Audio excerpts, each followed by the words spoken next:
Hey y'all, welcome to Chats. Today we're going to bring you our coverage of the WGCI 2002 Music Seminar in Chicago. You'll get a chance to see Arie, P. Diddy, Tyrese, and Donnell Jones share some of their inside tips on the music industry, so don't go nowhere. I don't know. I was looking forward to being here today because I wanted to share my ideas about the importance of songwriting from a spiritual aspect.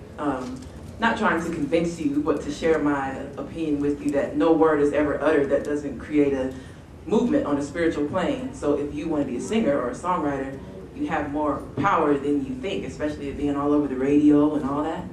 So ask the right questions. So words are very important that you put out there into the universe is what you're saying. Especially if you're a singer. Okay. As a songwriter, how would you get a song to one of you if you know it's a good song, or how do you deal with people who are trying to get songs to you to perform, or do they have to go through the record company themselves? But generally what happens is that if you go, and it's real basic stuff, if you go to India's album or Dave Hollis's album, once it's released, well, you know India's been released on Motown, but being that Dave is new on Motown, you will go to the artist's album and sometimes you look at where it says A&R. You know, A&R coordinator, A&R, what have you. And you send that song to that person at the record company. This is a song, you know, that I'm submitting for Arie. You send it, you know, then maybe give a follow-up call. Or sometime what you do, you might go to the publishing company. Like India is signed to Warner Chappell, right, India? You send it maybe to the point person at Warner Chappell that might decide to give it to India. But you should read the credits carefully, because India, Dave, and a lot of these artists that write a lot of their own stuff don't usually accept material, because that's one of the things that make them who they are as far as the authenticity and the integrity. So as you send songs, you know, make sure that, you know, you read the credits first, because like Erica or Brian, it'll be unlikely that you'll be able to get a song on these particular people. And a lot of time, artists of that magnitude usually collaborate. You know what I mean? So maybe to, you know, another artist, but the best way is to look at the album credits and try to go that route. I'm wondering if you could give me any advice on how best to get started or where to go from here. So what we did was we made a record on Jim Crow, self-financed. We got the record really buzzing in Atlanta, and it spread. I'm a firm believer that in this day and age, being that the record industry is so competitive, radio is you know, only really playing hits, you really almost have to create in your own area a superstar group, a superstar artist. And if you can't demonstrate that the artist that you're shopping is a star in their own community, you can't really expect for a record company in New York to say, okay, I'm going to give, you know, your group a deal. So it would be my advice that you take your artist and try to make them as hot as you possibly can in your area. I'm not saying you go out, you know, I didn't actually, you know, sell records per se, but when you came to Atlanta, you knew who Jim Crow was. You knew about Holla at a Player. They were, you know, superstars in their own right in Atlanta first, and then the labels came in droves. So that would be my advice to you. Now you got three different things. You got creating a buzz, right? You got going to college radio, what have you. And the third thing is if you can have a showcase. That's the fastest way for record companies to hear of an artist. If you have a showcase of your artist, you know what I mean? That's a good way to get the buzz out there. And if you can't afford a showcase, you might go to a club that have talent there, right? And use the club as a vehicle to have the showcase. And send that out to the, you know, have a couple of showcases in that area first, you know, get a little hot, then send the invitation, do a little invitation to the record execs. This is what's happening in this area, they're hot, and trust me, A&R people and record execs will fly to your city or your state to come and see that artist.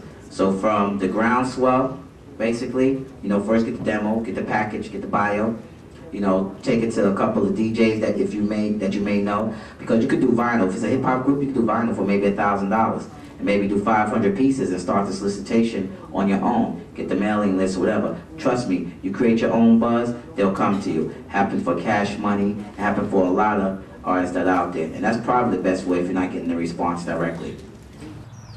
Hey y'all, I hope you're taking notes because it's not every day you get to hear info from the movers and shakers of the music business. On our show, you find out sometimes they don't even follow the rules.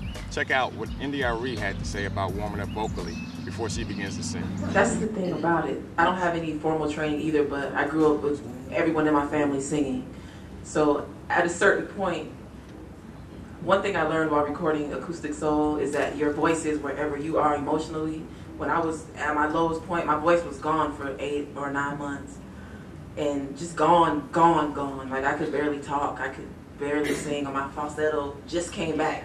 It just came back. But I learned how to not necessarily warm up my vocals, but warm everything up. Like I just sing in my room before I go on. I warm up my heart and I warm up my speaking voice and my singing voice and get mentally prepared to sing.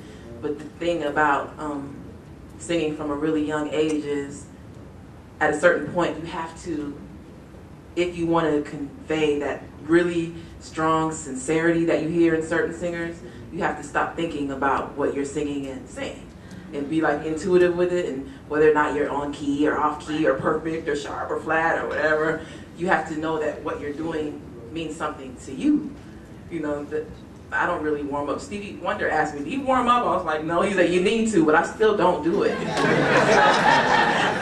It's important, but it's not the important thing to me. Hey, now just because she doesn't warm up, are you would-be singers that might not be right for you, so do what's best for you. Up next, P. Diddy and Source Magazine CEO Dave Mays will tell you how to get your music heard and have people take notice of it. You know, I would do what I had to do in a respectful way, you know, in a legal way, to make sure to make sure that he at least heard a piece of what I put my hard work into. And sometimes you got to come up with creative ways, and sometimes a lot of people like them, but you know, try to be respectful with the way you present it to them. Try to figure out a way just to make sure, you have to make sure you get to that end result. That he at least hears the record, he gives you an answer on it. Get on these mixtapes too, you know, everywhere now. All the cities, all the DJs are doing these mixtapes on the streets. It's a good way to get your music heard too. I mean, sometimes you'll hear about us coming through town, but that right there is going to be a long shot. I would try to go more with the guaranteed, something that's closer to guaranteed, which is if you set up a showcase in New York or LA, where most of the record companies are, most of the A&R directors reside at, you stand a better chance.